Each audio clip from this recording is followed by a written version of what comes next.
আপনি যদি বলেন যে জেনজিরা কি চাই, আমি বলছি জেনজিরা ৭২-এর সংবিধান আর চাই না।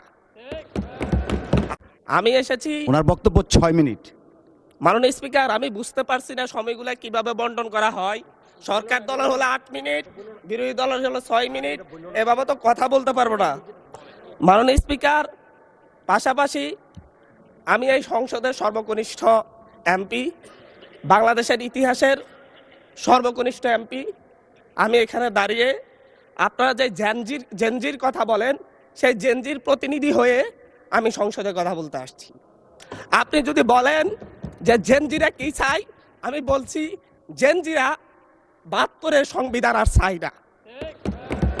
আপনি যদি বলেন জেনজিরা কি চাই, আমি বলতে এসেছি জেনজিরা এটাই চাই, স্বাধীনতার ৩০ বছর পরে জন্ম নিয়ে আমার মতো যারা সন্তানরা রয়েছে তারা কেন ভোটাধিকার পাই নাই, তার জবাব চাই।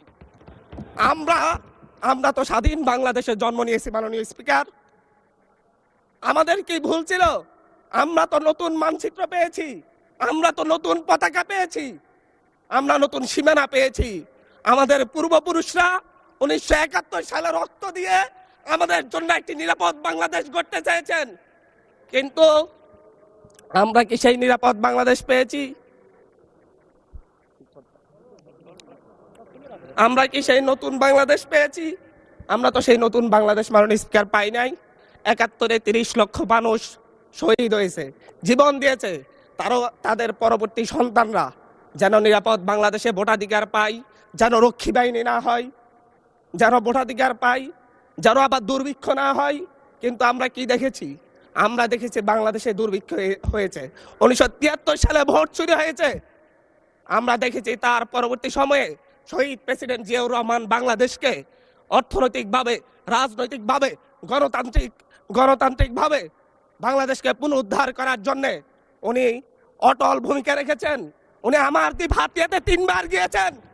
আমি যেদিকে তাকিয়েছি, আমার এই বেড়িবাঁধ কে করে দিয়েছে? মেজর জিয়াউর রহমান। আমার এই খালকে খনন করে দিয়ে গেছে মেজর জিয়াউর রহমান। তারপরে এরশাদ এসেছে, বেগম জিয়া এসেছেন। বেগম জিয়া আমার হাতিয়াতে 3 থেকে 4 বার গিয়েছেন, কিন্তু তারপর আমার হাতিয়ার ওই অঞ্চলের নদী ভাঙ্গন রোধ হয় নাই।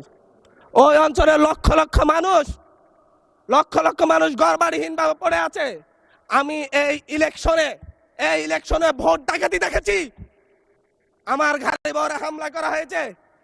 আমি কি এই ইলেকশনের জন্য নিজের রক্ত জড়িয়েছি? আমি আজকে স্বরাষ্ট্রমন্ত্রী আছেন, মাননীয় প্রধানমন্ত্রী আছেন, আমি এখানে প্রশ্ন করি, আমি কি রক্ত ঝরিয়েছি? আমরা রক্ত ঝরিয়েছি বলে আপনারা আজকে সংসদে প্রধানমন্ত্রী, স্বরাষ্ট্রমন্ত্রী হয়েছেন। রক্ত ঝরার পরে, রক্ত ঝরিয়ে গুলিবিদ্ধ হয়ে 3 দিনের মাথায় গুলিবিদ্ধ হয়ে, দয়া করে থামুন। মাননীয় সংসদ সদস্য, আপনার বক্তব্য অব্যাহত রাখুন। 144 ধারার মধ্যে আবার নিজেই গুলিবিদ্ধ পা নিয়ে বের হয়ে গিয়ে সংবাদ সম্মেলন করে বলেছি আবার রাস্তায় নামুন, রাস্তা প্রদল হতে হবে। আমরা বলেছি নতুন বাংলাদেশ দিব। আমরা নতুন বাংলাদেশ আবার প্রতারণার রাজনীতি দেখতে চাই না, প্রবঞ্চনার রাজনীতি দেখতে চাই না। যেই গণভোটের পক্ষে আমাদের মাননীয় প্রধানমন্ত্রী প্রচারণা চালিয়েছেন, যে আদেশের পক্ষে মাননীয় সরকার দলীয় সংসদ সদস্যরা প্রচারণা চালিয়েছেন, আজকে এখানে সেই কেন এটা নিয়ে আবার দীর্ঘ আলোচনা হতে হবে। আমরা 90-এর গণঅভ্যুত্থানের কথা বলে যাই নাই। 3 জোটের রূপরেখা হয়েছে, বাংলাদেশ গণতান্ত্রিক ভাবে উত্তীর্ণ হবে কথা দেওয়া হয়েছিল, কিন্তু 94 সালের মাগুরার নির্বাচন কারা আয়োজন করেছিল? কারা 94 সালে মাগুরার নির্বাচন আয়োজন করেছিল? আজকে আবার এই সংসদে দাঁড়িয়ে আবার এমন একটা ব্যবস্থা নিয়ে যাচ্ছেন, আরেকবার যে মাগুরার নির্বাচন আয়োজন করবেন না, এর নিশ্চয়তা কে দিবে?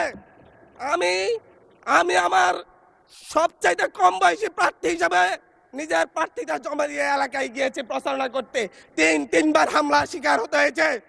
আমি সংসদ সদস্য হিসেবে এলাকায় গিয়েছি, সেই জায়গায় আমার উপর হামলা করেছে, সরাসরি ভিডিওতে দেখা গিয়েছে। অস্ত্র নিয়ে, দেশীয় অস্ত্র নিয়ে আমাকে কোপাতে আসা হয়েছে। তারা কারা? ওরা তো তারাই যাদের প্রত্যেকের হাতে বিএনপি দলীয় নেতা কর্মীদের রক্ত লেগে আছে। প্রাণ লেগে আছে। এই বিশ্বাসঘাতকতা মাননীয় স্পিকার, এই রাষ্ট্র আর সইবে না, আপনারাও সইতে পারবেন না। বিশ্বাসঘাতকতার মূল্য এই দেশে আবার দিতে হবে আপনাদেরকে।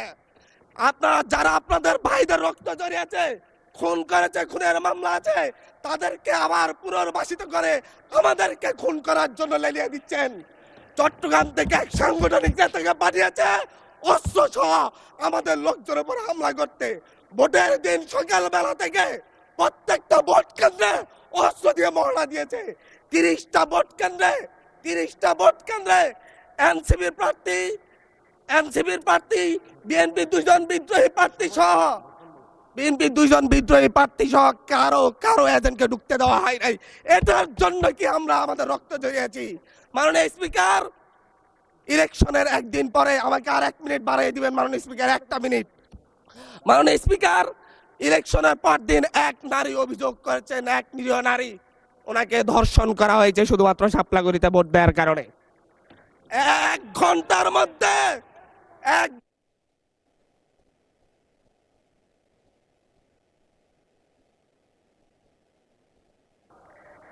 ধন্যবাদ মাননীয় সংসদ।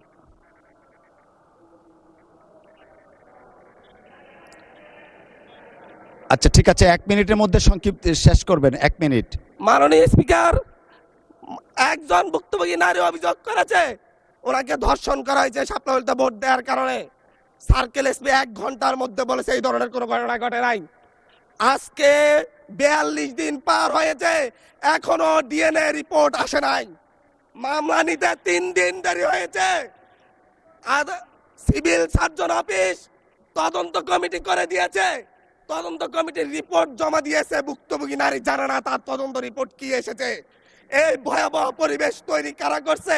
আমার মনে হয় স্বরাষ্ট্রমন্ত্রী আইনের ব্যাখ্যা না দিয়ে, আইনমন্ত্রী আইনের ব্যাখ্যা দিবেন, স্বরাষ্ট্রমন্ত্রীর এসবে মনোযোগ দেওয়া দরকার। স্বরাষ্ট্রমন্ত্রীর মনোযোগ দেওয়া দরকার। সারা দেশে কোথায় কোথায় সন্ত্রাসীরা রয়েছে সেই সকল সন্ত্রাসীদের তালিকা করে তাদেরকে বিচারের ব্যবস্থা করা দরকার।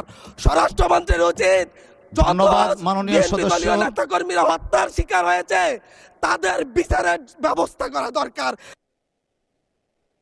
ধন্যবাদ মাননীয় সদস্য।